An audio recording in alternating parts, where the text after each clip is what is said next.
What's up guys, it's me Roku back with some more League content, and this time I'm going to take a look at the jungle. Now the jungle role is the hardest role to pick up initially, especially if you're a beginner player because it plays like no other role. It is completely unique in its playstyle.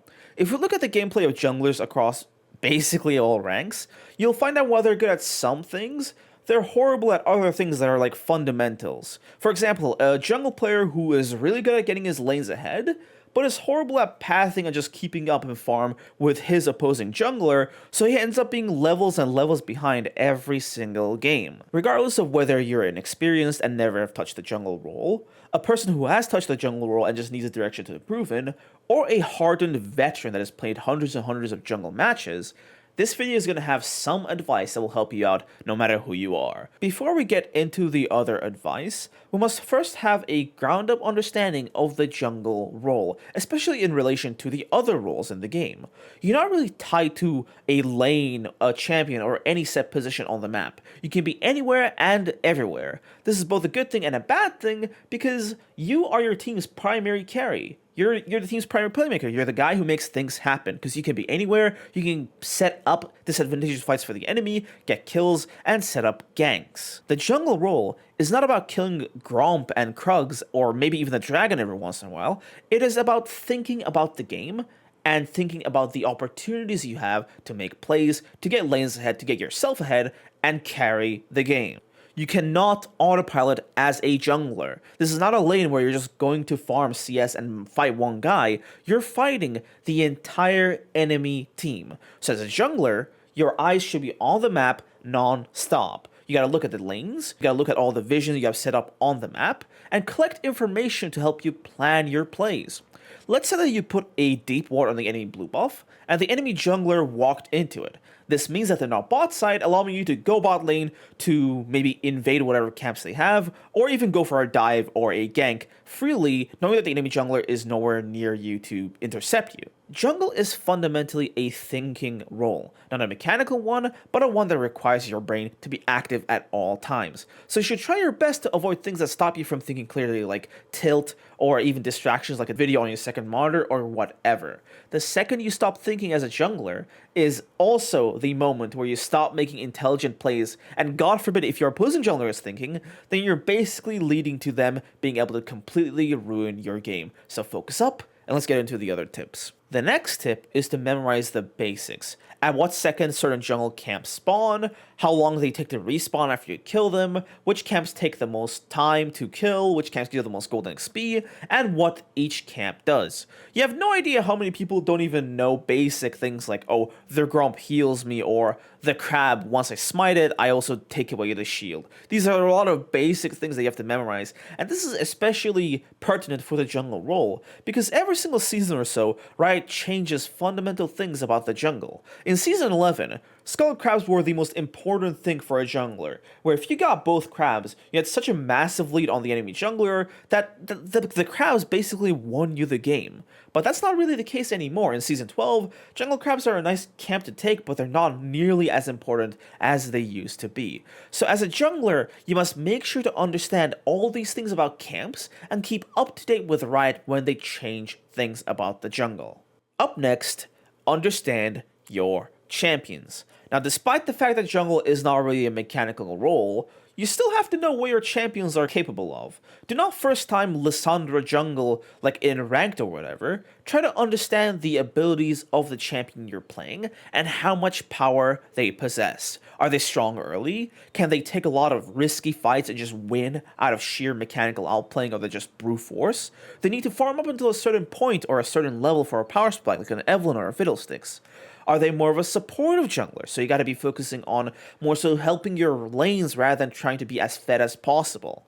You gotta know all the basic combos, and all this comes with experience, right? It's like you need to play your champion so much to the point where you can do all these combos and insects or whatever without even thinking. You gotta do it off of muscle memory so that you can actually focus on the game and not constantly look down at your keyboard or your abilities to see if you're pressing them in the right order, okay? We have to learn all these stuff to make sure that our minds are freed so that we can think about the things that actually require our thoughts. The next tip is to master your jungle champions as clears. For the same reason of freeing up our mind to think about things that actually require our attention, we have to make sure that we're so good at clearing that we do it automatically. Look up videos of high elo one tricks that play your champion and watch them clear every single camp and try to emulate that in practice tool. You have to do it in a way where you clear the camps as quickly as possible while also losing as little HP as possible. Clearing camps seems to be the biggest part of the jungler role, but it really is the part that is the least challenging because you do it automatically, you do it without thinking. Your thoughts have to be on the map because the jungler role is all about flexibility, okay? And if you're paying attention on how you should right click when it comes to kiting the gromp, you're not going to be thinking about the obvious gank that is right next to you. So get into that practice tool and practice it until you get it down right. Did you get all that? Good. Because those are all the basics that high elo junglers have already mastered. Let's get on to the more advanced things. The first really big tip is flexibility, okay? Have a plan for the game, but be ready to change that plan if the opportunity presents itself. One of the most common flaws of League players is their lack of flexibility, and this really hurts junglers the most because flexibility is the name of the game. You should have a plan that you're playing according to from the beginning of the game, but you should also be able to change that plan when it needs to be changed. Let's say that you're doing your Krugs, right? You're doing the Krugs, you're killing them, they're spreading apart, but your top laner has set up a nasty freeze against a flashless target. Now, instead of trying to kill every single individual Krug, maybe it's better to go top and claim this free kill, right? It's like, you have to be on the lookout for opportunities on the map, and whenever you're in position to exploit this opportunity, just drop your camps and go take it. The extra jungle camp is usually not worth the kill or whatever they're going to be getting, because jungle is also a very snowbally role, so if you do drop your camp but get a kill, you're going to start snowballing, and if you get more damage, you clear camps faster, and you do things faster, yada yada yada. Be ready to change your plan to get kills if you need to. You and your enemy jungler. You should always try to consider what your enemy jungler is doing, and think of ways you can adapt your plan to counter them. Try to keep an eye on them on the map, and see what they're doing.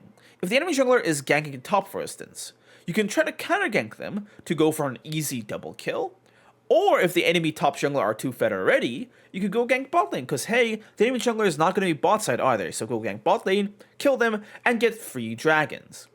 If the enemy jungler has shown themselves somewhere on the map, you know where they are. You can move around the map and punish them for showing themselves by taking their jungle camps, invading and, maybe setting up a cheese kill, taking a free objective, or even going for a dive on someone. You should try to know not just what your own jungle champions do, but also what the enemy jungle champions do as well, right? You gotta know the strengths, weaknesses, the paths they clear in terms of every single jungle champion that is a common pick, because you really have to go off of your own knowledge so that you can predict what the enemy jungler is doing. Let's say you're up against Lilia.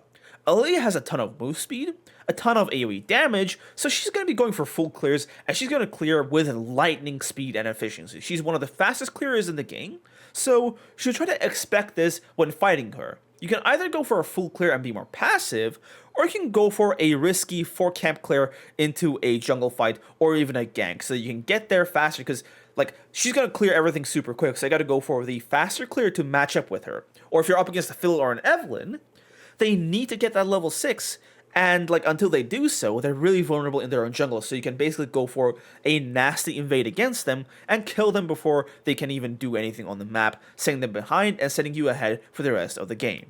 Knowledge on all jungle champions and what they like to do, what they tend to do, how they tend to move around the map is so important, because if you get just one tiny bit of information, you can not only tell where they've been on the map, but also tell where they're gonna be, allowing you to plan in a way where you directly counter and ruin their plans. A way jungle champions kind of expose to you how many camps they've killed is through their CS.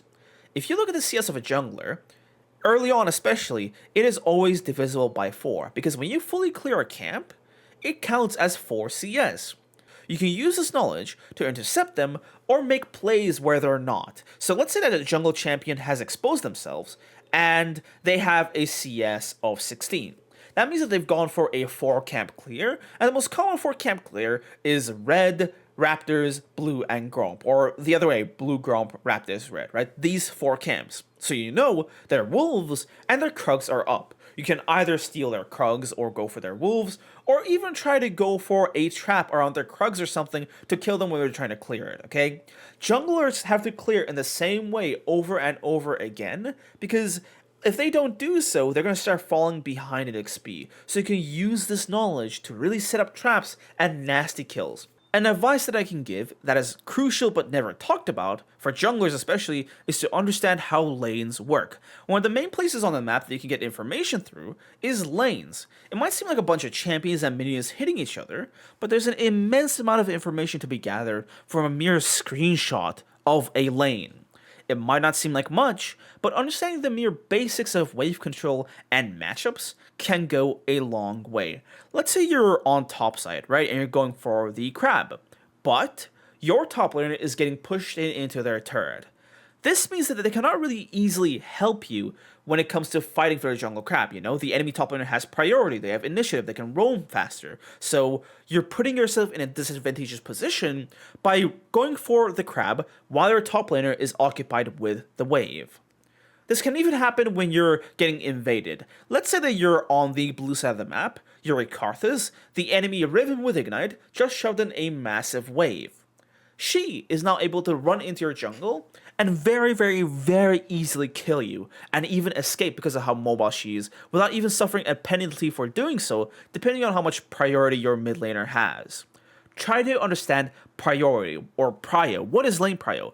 Lane prio is basically when either of the players in a lane, either of the sides, can have the initiative when it comes to things around the lane, okay? And this usually happens when a wave is pushed in. So if a top laner pushes their wave into the enemy turret, they now have lane priority because they can roam without losing CS. Same goes for mid lane, same goes for bot lane. Priority is very much to do with waves and matchups, so you should really try to have an understanding of how matchups tend to go, which direction they tend to go, so you can better plan your games out. This can not only be used defensively, but it can also be used aggressively. Let's say that your bot lane is slow pushing a massive lane into the enemy bot lane turret, and they have aggressive champions like a Draven and a Nami, where they can just crit the enemy champions and one-shot them in 2 seconds. They've just created the perfect opportunity for a dive. And if you understand wave control, you can spot this, react, get in there, and destroy the enemy. In terms of mid lane, you should have a very good understanding of what each mid lane champion is capable of. Matchups in mid lane are quite important for you as a jungler because let's say your mid laner is a Kassadin and the enemy mid laner is a Talon or a Qiyana.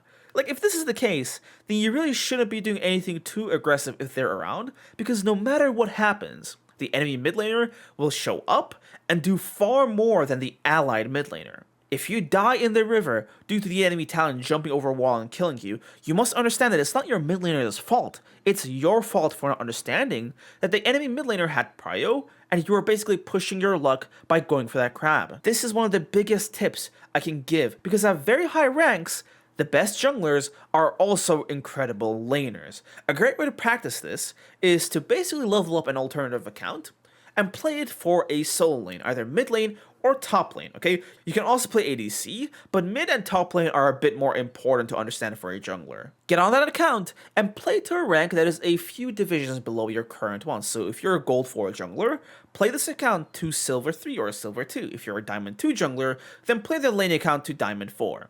This might sound annoying or monotonous to do, but knowledge of the game sets apart jungle players because thinking is all you do.